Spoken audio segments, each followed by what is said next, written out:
Dolgotrajna oskrba je eden najbolj kompleksnih projektov v zgodovini naše države. Verjetno tudi zaradi tega ni bila vpeljana še prej. Pač ni bila. Verjetno tudi zaradi tega nihče ni zagotovil sredstev zanjo še do zdaj. Mi smo jih.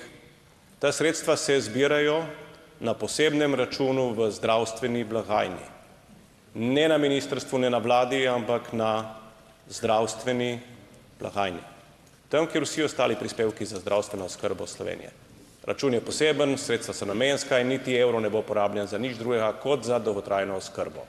Zato, ker si naši starši in naši dedki in babice to zaslužijo, da jim omogočimo, da ohranijo dostojanstvo tudi takrat, ko jih zdravje izda. In ne, da so takrat prepuščeni na milost in nemilost, ali bodo družinski člani našli sredstva, da jim bodo zagotovili v domovih zdravstveno oskrbo. Ta del bomo prevzeli nase. Ta del smo mi kot družba dolžni prevzeti nase. Ja, in prvič v zgodovini ga prevzemamo. In druge evropske države to že imajo. Mi pač to počnemo pod to vlado, kot še 1000 drugih stvari pod to vlado in pod nobeno drugo.